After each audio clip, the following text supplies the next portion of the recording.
नमस्कार दोस्तों। आज के एपिसोड में हम आपको बताने वाले हैं देवनारायण छात्रावास योजना एवं देवनारायण आवासीय विद्यालय योजना के बारे में। आइए अब जानते हैं क्या है इन दोनों योजनाओं में अंतर। जहां एक ओर देवनारायण छात्रावास योजना में स्टूडेंट्स को रहने और खाने की सुविधा दी जाती है, परंतु उन्हें अपनी स्कूलिंग यानी कि स्कूल की व्यवस्था खुद करनी होती है। वहीं दूसरी ओर देवनारायण आवासीय विद्यालय योजना में रहने खाने के साथ साथ परिसर में ही स्कूल की सुविधा भी निःशुल्क दी जाती है। पार्ट 1 में हम जानेंगे देवनारायण आवासीय विद्यालयों के बारे में। इस एपिसोड में हम जानेंगे केवल देवनारायण आवासीय विद्यालयों के बारे में। क्या है इनमें प्रवेश के लिए पात्रता, क्या है इनमें देय सुविधाएं, प्रवेश का आधार क्या है, आवेदन की प्रक्रिया क्या है एवं विभिन्न वर्गों के लिए रिजर्व सीटें क्या है तथा इस योजना के लिए आवेदन करने की अंतिम तिथि क्या है। सामाजिक न्याय एवं अधिकारिता विभाग राजस्थान सरकार के द्वारा राज्य में कुल 690 राजकीय छात्रावास संचालित हैं, जिनमें से 98 राजकीय देवनारायण छात्रावास हैं और बाकी राजकीय अंबेडकर छात्रावास हैं। इनमें कुल स्वीकृत छात्र क्षमता 36,766 है।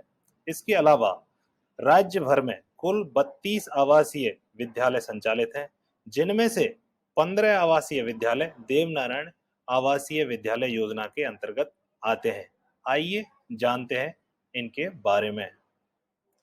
बात करें अगर देवनारायण आवासीय विद्यालय में देय सुविधाओं की, तो देवनारायण आवासीय विद्यालय में विद्यार्थियों को न केवल निःशुल्क शिक्षा, आवास और भोजन दिया जाता है, बल्कि उनको नाश्ता, पोशाक, पाठ्य पुस्तकें, इवन लेखन सामग्री तक फ्री दी जाती है, निःशुल्क दी जाती है। आवासीय विद्यालयों में प्रवेश के लिए जो पात्रता है वो इस प्रकार है कि इनमें एमबीसी, ओबीसी, एससी, एसटी के बीपीएल वर्ग को प्राथमिकता दी जाती है, उनको प्रायोरिटी पर लिया जाता है।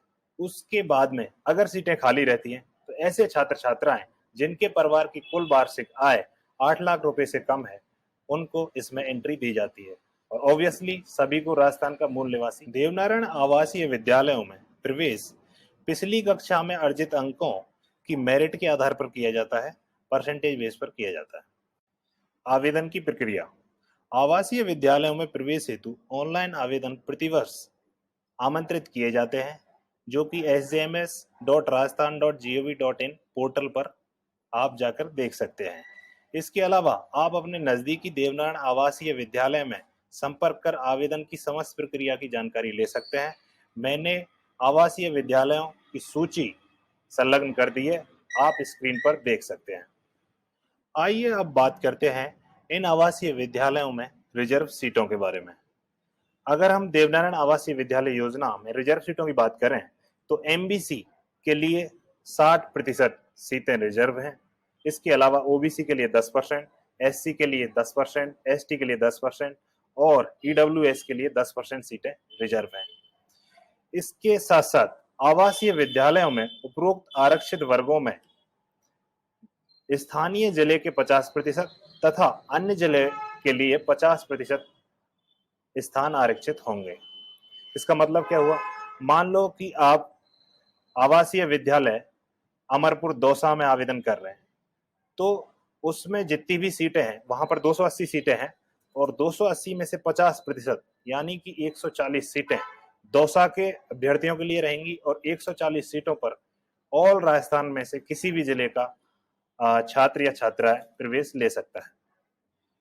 देवनारायण आवासीय विद्यालयों में शैक्षणिक सत्र 2022-23 के लिए आवेदन की प्रक्रिया, ऑनलाइन प्रक्रिया शुरू हो चुकी है, जो कि 7 जुलाई 2022 से शुरू हो चुकी है। इसकी अंतिम तिथि 31 जुलाई 2022 है। घबराने की जरूरत नहीं है, अंतिम तिथि बार बार बढ़ती रहती है, अगस्त माह तक बढ़ जाएगी। लेकिन दोस्तों, जो मूल बात है वो मैं अब बताता हूँ। मैंने खुद ने इन देवनारायण आवासीय विद्यालयों का निरीक्षण किया है, वहां पर देय सुविधाओं को देखा है।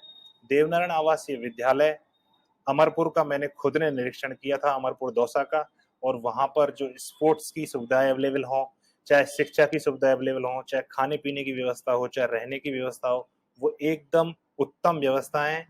हमारे जो नॉर्मल सरकारी विद्यालय होते हैं उनसे कहीं ज़्यादा बेहतर व्यवस्था है, बैठने की व्यवस्था बहुत बेहतर है, टेबल कुर्सी और स्पोर्ट्स के लिए बैडमिंटन सारी सुविधाएं हैं।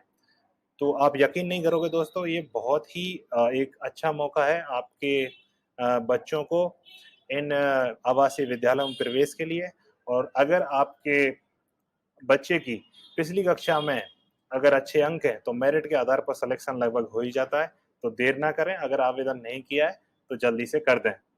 और बहुत बहुत धन्यवाद, बहुत बहुत शुक्रिया। और इसके अगले एपिसोड में हम जानेंगे देवनारायण छात्रावास योजनाओं के बारे में। और चलते चलते मैं यही कहूँगा कि चैनल को सब्सक्राइब करना ना भूलें। अगर ना भी करें कोई बात नहीं। God bless you.